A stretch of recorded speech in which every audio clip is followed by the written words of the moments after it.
Di PB semua ini ya Pak ya, nggak bisa lama. Terus kesemutan lagi bingung.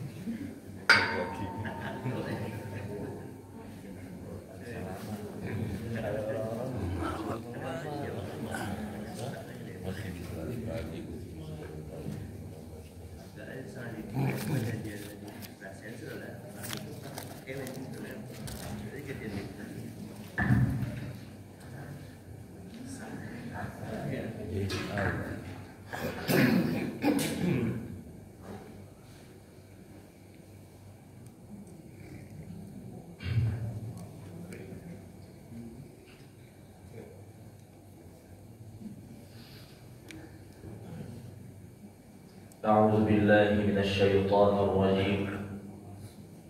بسم الله الرحمن الرحيم. السلام عليكم ورحمة الله وبركاته. Waalaikumsalam.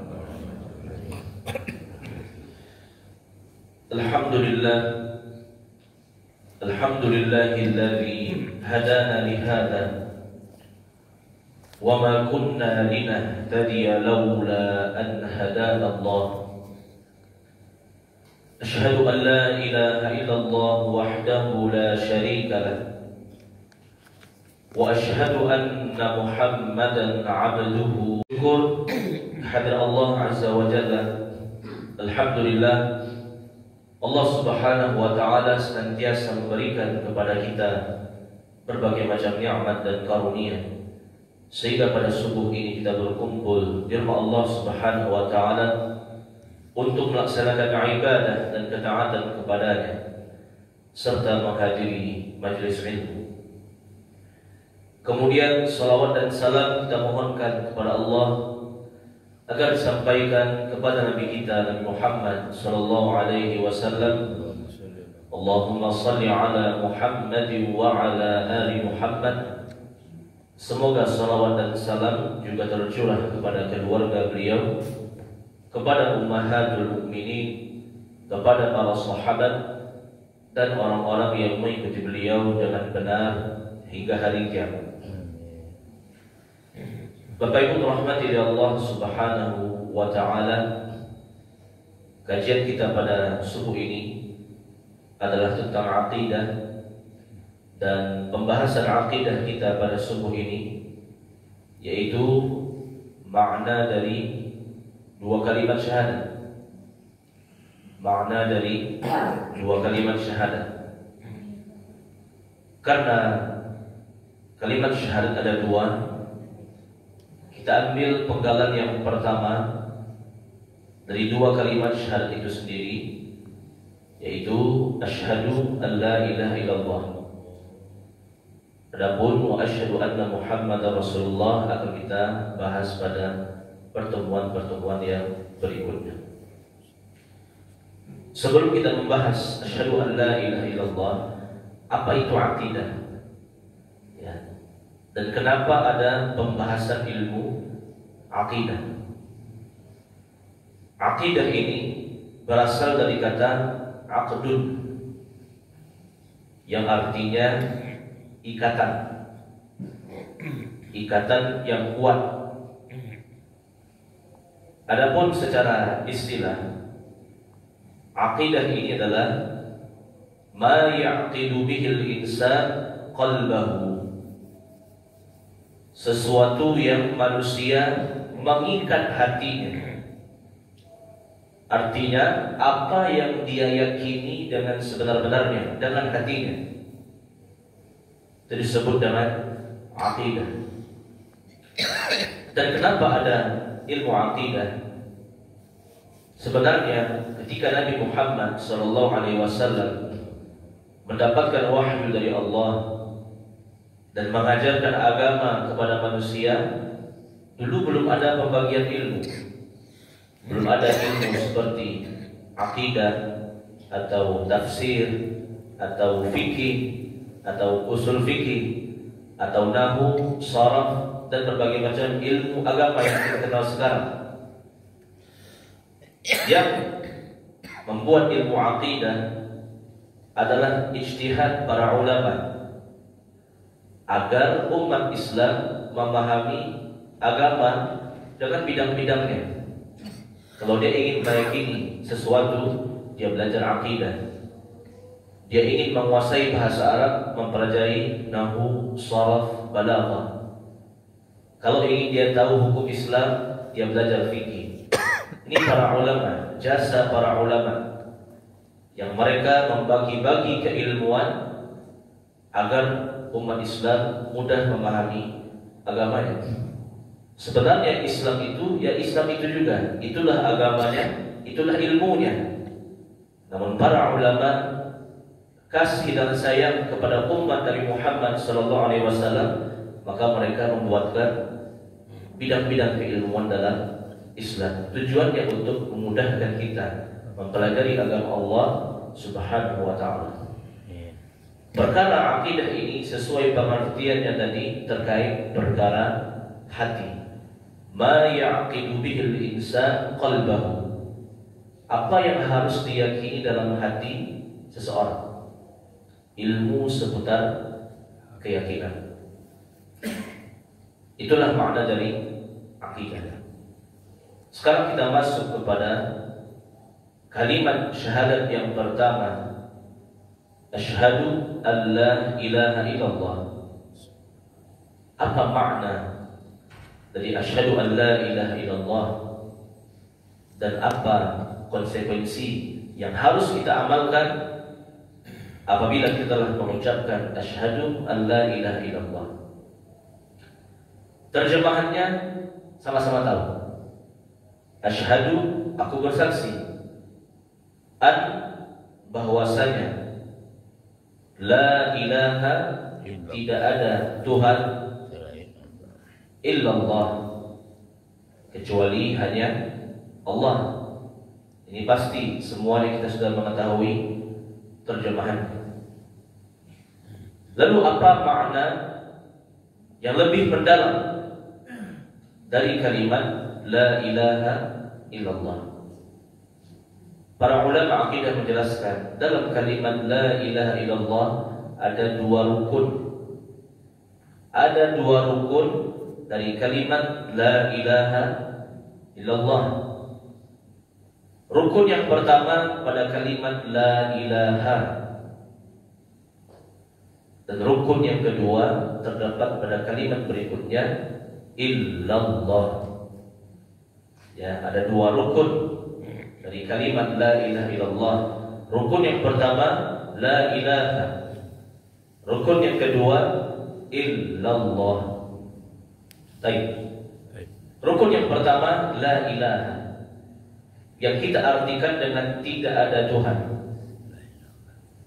Ilah di sini bukan hanya sekedar tidak ada Tuhan, tapi ilah di sini artinya ma'bud, yang berhak untuk disembah. Ini makna sebenarnya dari ilah, yang berhak untuk disembah. La ilaha, tidak ada ilah. Artinya di alam semesta ini tidak ada yang berhak untuk disembah. Apapun bentuknya, mau dia hewan, mau dia matahari, mau bulan, bintang, malaikat, jin, nabi, semuanya la ilaha. Di alam semesta ini tidak ada ilah, tidak ada yang berhak untuk disembah. Apapun bentuknya, apapun jenisnya, tidak ada.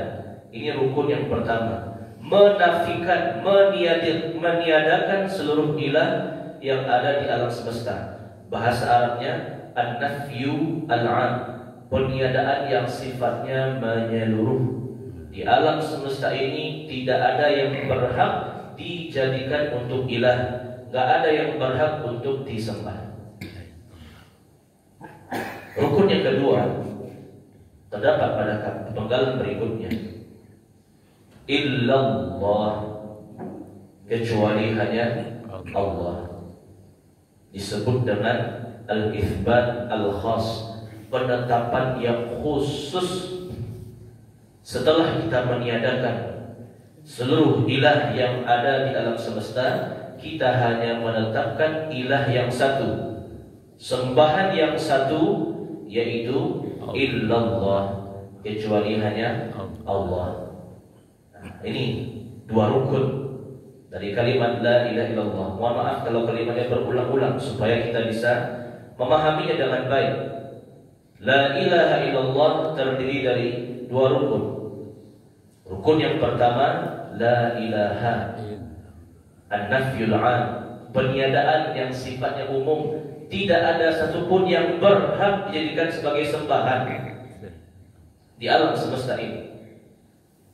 Rukun yang kedua, illallah, al-itsbat al-khas, penetapan yang khusus, ilah itu cuma satu, yaitu Allah Subhanahu wa ta'ala. Kata para ulama, dua rukun ini harus diamalkan, baru dia disebut dengan orang yang bertauhid, orang yang mengesahkan Allah. Kalau hanya satu rukun yang dia amalkan, maka dia belum bertauhid, belum dikatakan sebagai orang yang bertauhid, orang yang mengesahkan Allah. Dia hanya pakai rukun yang pertama, la ilaha, tapi tidak memakai rukun yang kedua, maka dia disebut dengan zindiq. Apa itu zindiq? Ateis. La ilaha, nggak ada yang berhak disembah, cukup sampai itu. Sehingga semuanya dia tiadakan, termasuk Allah dia tiadakan. La ilaha, di alam semesta ini nggak ada yang berhak untuk disembah. Itulah orang-orang ateis yang tidak mengakui satupun Tuhan. Dia hanya mengamalkan rukun yang pertama, la ilaha, nggak ada Tuhan, nggak ada yang berhak untuk disembah, tanpa dia menyebutkan illallah. Dia bukan orang yang bertauhid, yaitu zindiq, ateis, tidak mengakui satupun Tuhan atau sembahan di alam semesta, kafir dia. Ada orang yang hanya mengamalkan rukun yang kedua, Allah, tapi dia tidak mengamalkan rukun yang pertama, maka dia disebut dengan musyrik, mempersekutukan Allah, menyembah Allah juga, menyembah selain Allah juga. Saya menyembah Allah, di samping menyembah Allah, dia menyembah Tuhan yang lainnya. Disebut dengan musyrik, orang yang menggabungkan ibadah ke Allah juga, ke selain Allah juga. Musyrik, orang yang mempersekutukan Allah. Adapun orang yang bertauhid, la ilaha illallah, la ilaha, di alam semesta ini tidak ada ilah yang berhak untuk disembah illallah, kecuali hanya Allah Subhanahu wa ta'ala. Kalau hanya rukun yang pertama, zindiq, dia ateis, tak mengakui Tuhan apapun, tidak menetapkan Allah sebagai Tuhannya, berarti dia zindiq, orang yang ateis. Allah saja, tapi dia tidak meniadakan ilah yang lainnya, maka dia musyrik, maka dia mempersekutukan Allah Subhanahu wa ta'ala. Orang yang bertauhid, la ilaha illallah, enggak ada yang berhak disembah di alam semesta ini illallah, kecuali hanya Allah Subhanahu wa ta'ala, Allah yang Maha Esa, Allah yang Maha Satu. Bapak Ibu rahmati Allah Subhanahu wa ta'ala, penting kita mengetahui la ilaha illallah ini. Karena gara-gara kalimat la ilaha illallah ini, orang-orang musyrik jahiliyah enggak masuk surga, padahal mereka juga menyembah Allah. Jangan bayangkan Bapak Ibu, orang-orang kafir Quraisy, orang-orang musyrik jahiliyah itu masuk neraka karena menyembah berhala. Ketahuilah Bapak Ibu, orang-orang kafir Quraisy, orang-orang musyrik jahiliyah di masa Nabi Muhammad SAW, mereka pun juga menyembah Allah. Mereka mengakui Allah sebagai Tuhan, tapi di samping mereka menyembah Allah, mereka juga menyembah Tuhan yang lainnya. Mereka musyrik. Jadi jangan disangka orang kafir Quraisy mengingkari Allah. Tidak, justru mereka mengaku Allah sebagai Tuhannya. Tapi kenapa di hari kiamat mereka tetap masuk neraka, khalidina fiha, kekal dalamnya selama-lamanya? Karena di samping menyembah Allah, mereka juga menyembah selain Allah. Mari kita lihat dalam surat Yunus ayat 31. Ini pengakuan orang kafir Quraisy, orang musyrik jahiliyah. Surat Yunus ayat 31. Qul man yarzuqukum minas samai wal ard am man yamliku as-sam'a wal absar wa man yukhrijul hayya minal mayyit wa yukhrijul mayyita minal hayy wa man yudabbirul amr fasayaquluna Allah. Artinya, wahai Muhammad, tanyakan kepada mereka orang-orang musyrik itu, siapakah yang memberikan rezekimu dari arah langit maupun bumi? Siapakah yang memberikanmu pendengaran dan penglihatan? Siapakah yang mengeluarkan yang hidup dari yang mati dari yang hidup? Dan siapa yang mengatur seluruh alam semesta? Tanya kepada mereka orang-orang musyrik jahiliyah, orang-orang kafir Quraisy. Apa jawaban mereka? Fasayaquluna Allah, yang menciptakan langit dan bumi, mengatur alam semesta, memberikan kami pendengaran dan penglihatan, Allah, yaitu Allah. Orang-orang musyrik jahiliyah kafir Quraisy tahu kok Allah yang menciptakan, Allah memberi rezeki, Allah yang menghidupkan, Allah yang mematikan, Allah segala-galanya di alam semesta ini. Fasayaquluna Allah, semua itu Allah yang mengerjakannya.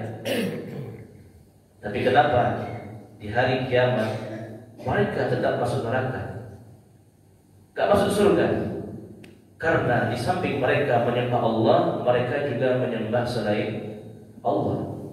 Ada 3 Tuhan musyrik yang terkenal. Yang pertama Lata, yang kedua Uzza, yang ketiga Manat. Ini 3 Tuhan jahiliyah yang paling terkenal. Yang pertama Lata. Lata ini kuburan orang saleh. Ya, mereka datang ke sana. Wahai Lata, kabulkan permintaanku, berikan aku rezeki, sembuhkan penyakitku, berikan aku jodoh. Di samping dia berdoa pada Allah, dia juga berdoa kepada Lata, orang yang sudah mati. Mereka menyembah Allah juga. Di samping menyembah Allah, dia menyembah Tuhan yang lainnya, orang yang sudah meninggal. Uzza ini pohon beringin, dianggap pohon suci, dianggap pohon keramat. Bahkan orang-orang musyrik jahiliyah menggantungkan senjata mereka supaya senjata mereka semakin kuat, pedang, tombak, panah itu digantungkan di pohon Uzza supaya lebih kuat. Kalau mereka perang bisa menang, tidak kalah. Mereka pun juga menyembah Allah, tapi mereka juga menyembah, beribadah kepada Uzza. Manat ini patung berhala antara Makkah dengan Madinah. Dan Manat ini nama orang yang berjasa, dia dermawan, suka memberikan sedekah dan lain sebagainya. Di masa jahiliyah dibuatkan patungnya, kemudian disembah, sholat di sana, menghadap ke sana, berkurban di sana. Orang-orang musyrik jahiliyah bukan orang yang mengingkari Allah, tidak. Mereka meyakini Allah, tapi di samping mereka menyembah Allah, mereka juga menyembah selain Allah, baik itu Lata, Uzza, Manat, Hubal, banyak nama-nama Tuhan orang-orang jahiliyah. Penting kita tahu la ilaha illallah, la ilaha, gak ada yang berhak disembah di alam semesta ini apapun bentuknya illallah, kecuali hanya Allah subhanahu wa ta'ala. Inilah yang tauhid, dan inilah yang diseru oleh setiap Nabi dan Rasul, dari Nabi Adam sampai Nabi Muhammad sallallahu alaihi wasallam, annahu la ilaha illa ana fa'budun. Wahai kaumku, tidak ada yang berhak disembah kecuali Allah. Fa'buduh, maka beribadahlah hanya itu berarti satu-satunya kepada Allah subhanahu wa ta'ala. Apapun ibadahnya, baik ibadah hati, ibadah lisan, ibadah anggota badan, semuanya kita persembahkan hanya untuk Allah. Gak boleh kepada selain Allah. Ihdinas siratal mustaqim atau iyyaka na'budu. wa iyyaka nasta'in. Hanya kepadamu wahai Allah kami beribadah, dan hanya kepadamu wahai Allah kami meminta pertolongan atau berdoa. Salat, puasa, zakat, doa, membaca Al-Quran, apapun ibadahnya, berinfak lillah, semuanya hanya untuk Allah. Jangan pernah persembahkan ibadah kepada selain Allah Subhanahu wa taala sedikit pun. Meskipun orang itu seperti orang jahiliyah mengaku Allah Tuhannya, Allah menciptakan, tapi dalam ibadah dia enggak hanya kepada Allah, percuma keyakinannya. Tidak Allah terima keyakinan orang-orang jahiliyah. Mereka tak masuk dalam api neraka karena mereka musyrik, menyembah Allah. Di samping itu mereka juga menyembah selain Allah Subhanahu wa taala. Bapak Ibu rahmati Allah Subhanahu wa taala, inilah pembahasan akidah kita pada subuh ini. Makna syahadat yang pertama, asyhadu an la ilaha illallah. Aku bersaksi la ilaha, tidak ada yang berhak untuk disembah illallah, kecuali hanya Allah Subhanahu wa taala. Inilah yang disebut dengan tauhid, mengesahkan Allah Subhanahu wa taala dalam setiap ibadah kita. Inna salati wa nusuki wa mahyaya wa mamati lillahi rabbil alamin. Sungguhnya salatku, sembelihanku, ibadahku, hidupku, matiku untuk siapa? Lillahi rabbil alamin. Hanya untuk Allah Subhanahu wa taala Rabbul alamin, la syarika lahu. Tidak ada sekutu bagi Allah. Tidak ada satupun yang berhak disembah selain Allah Subhanahu wa taala. Allah alam bisawab. Silakan kalau ada Bapak Ibu yang bertanya. Salam. Waalaikumsalam warahmatullahi wabarakatuh.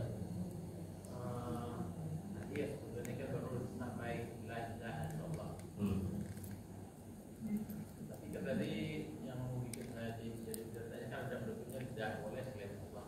Kalau lain-lain kan diikuti dengan Muhammad Rasulullah.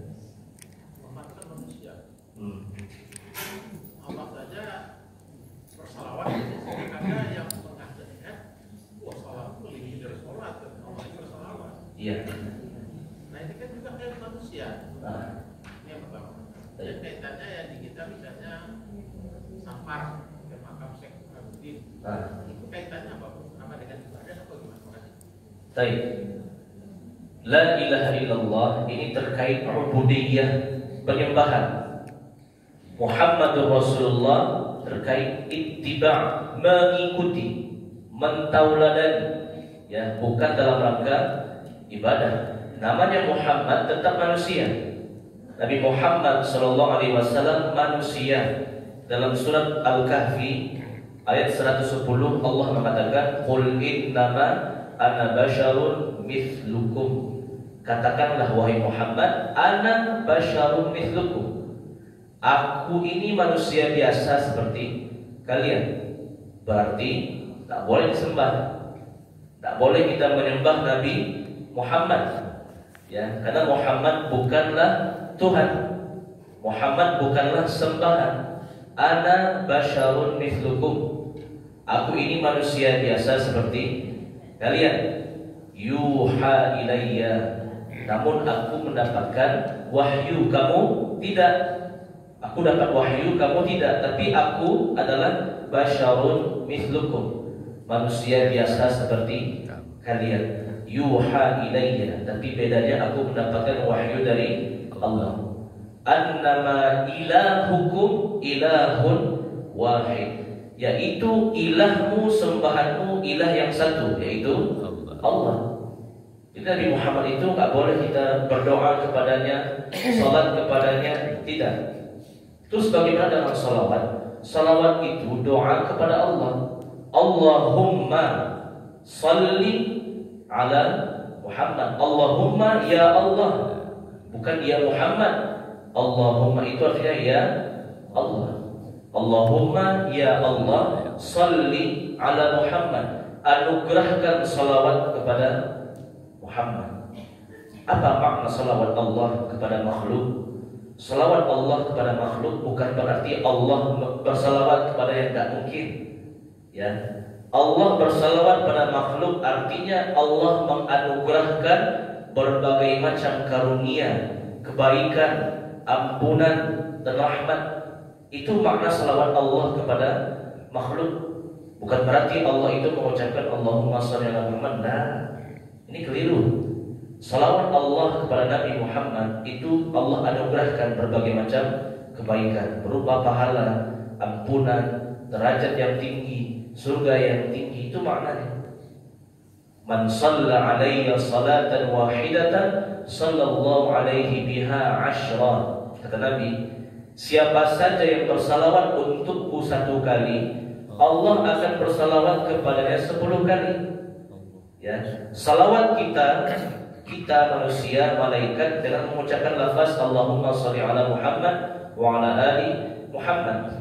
Adapun salawat Allah kepada makhluknya adalah menganugerahkan berbagai macam kebaikan, pahala, ampunan, surga, syafaat. Nah, itu dari Allah. Jadi kita mengucapkan salawat bukan menyembah Nabi Muhammad, bukan.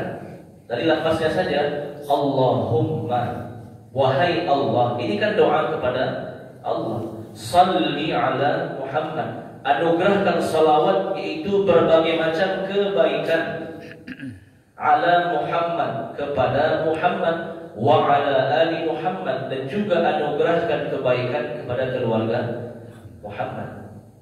Ya, Muhammad itu manusia biasa, tidak boleh kita menyembahnya, tidak boleh kita beribadah kepadanya.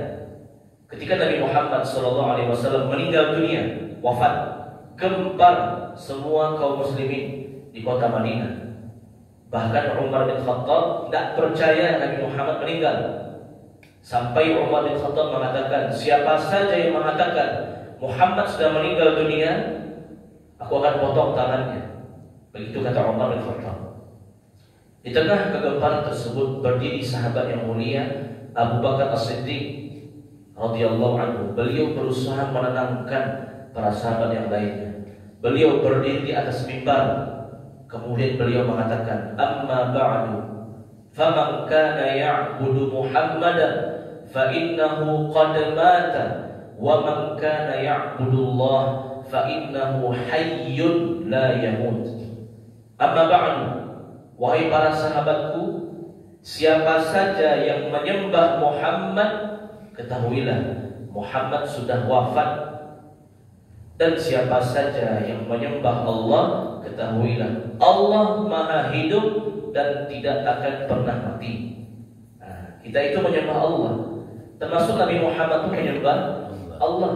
Bahkan Nabi Muhammad gak pernah menyuruh kita menyembah dirinya, gak pernah. Bahkan dalam sebuah hadis Nabi mengatakan sallallahu alaihi wasallam, la tatruni kama atratin nasara ibna Maryam, fa innama ana Rasulullah, fa innama ana Abdullah wa Rasuluh. Wahai umatku, kata Nabi, la tatruni, jangan berlebihan dalam mencintaiku. Kama atratin nasara ibna Maryam, sebagaimana orang Nasrani terlalu mencintai Nabi Isa.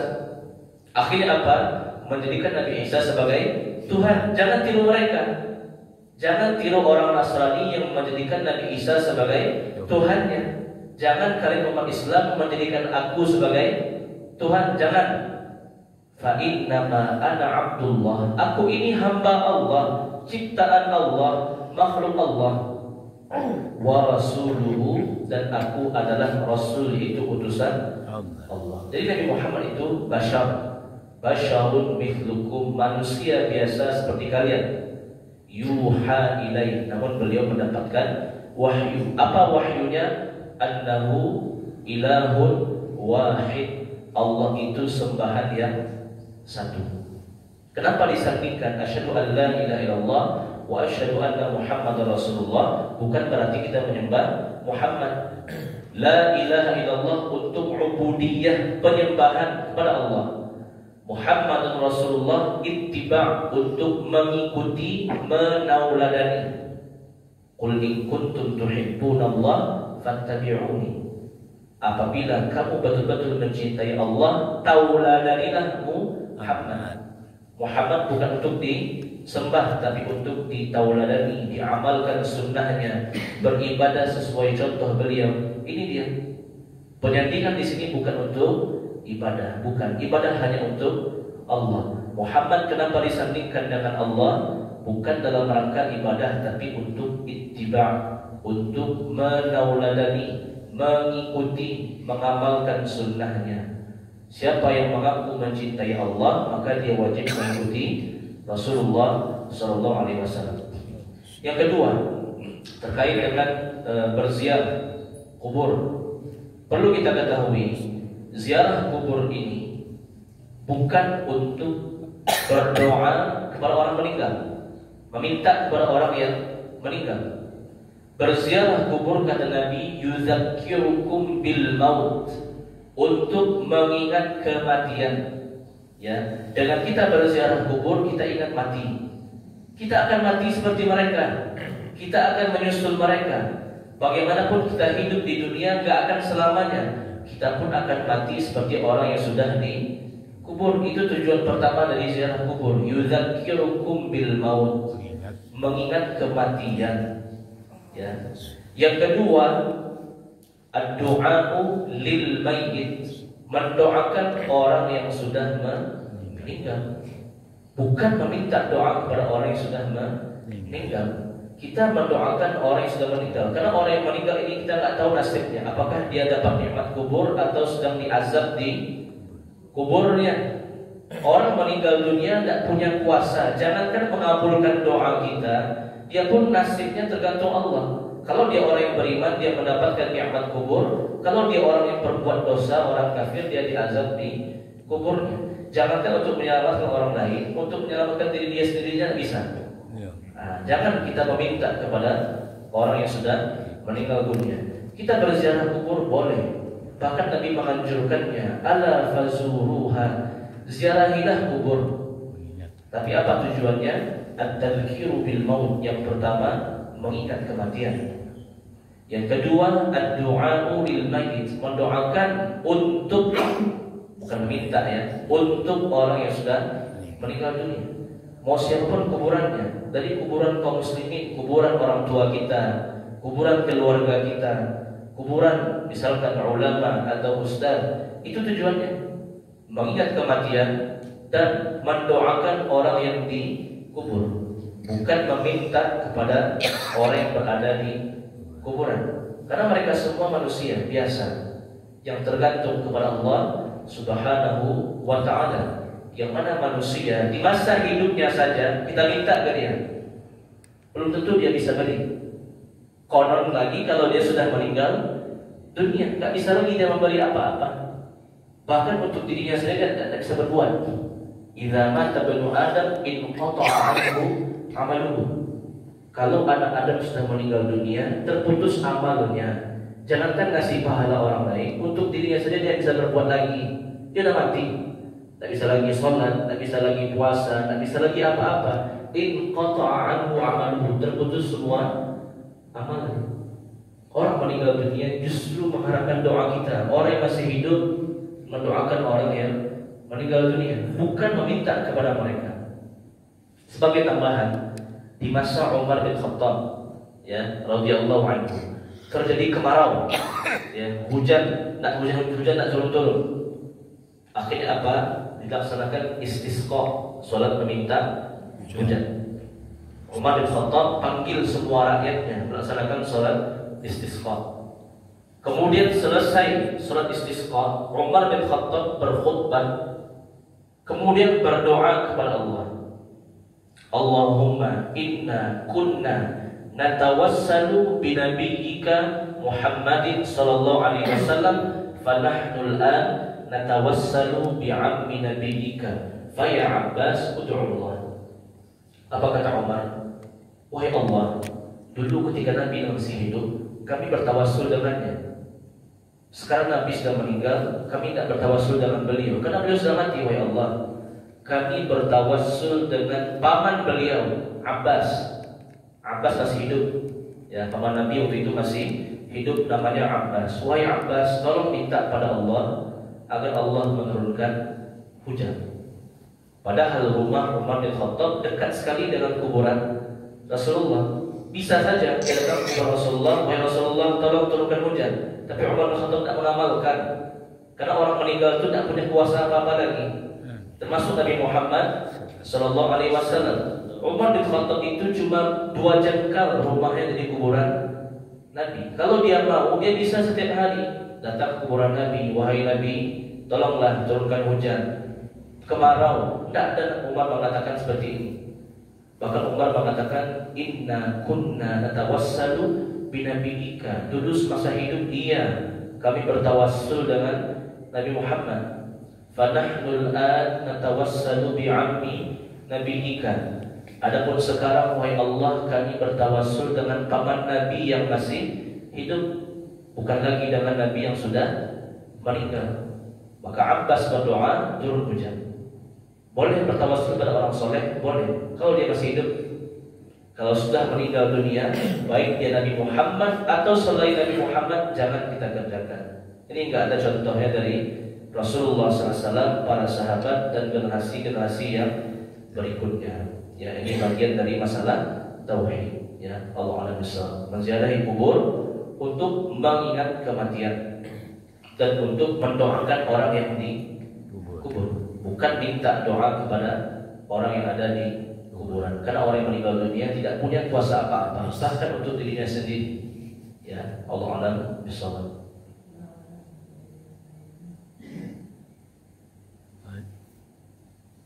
Baik, kita cukupkan. Mudah-mudahan bermanfaat, dapat kita pahami, dapat kita amalkan masalah la ilaha illallah.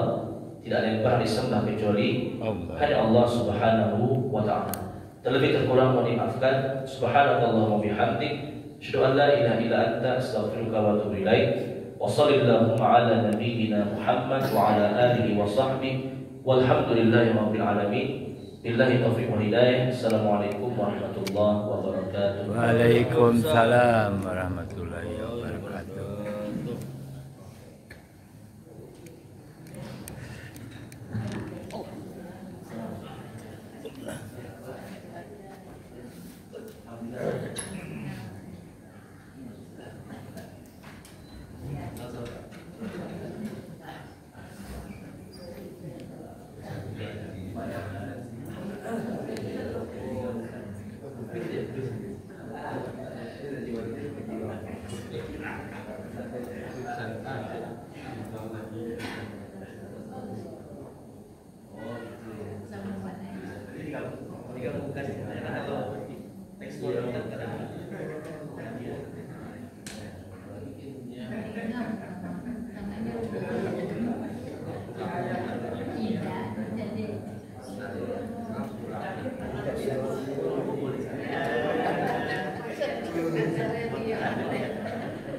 Ya, siap.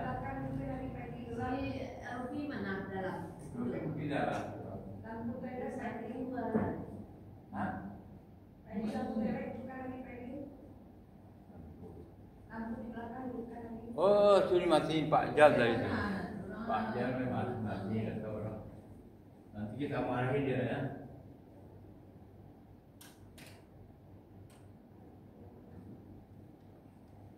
Oh, B, tidur. Masih tidur.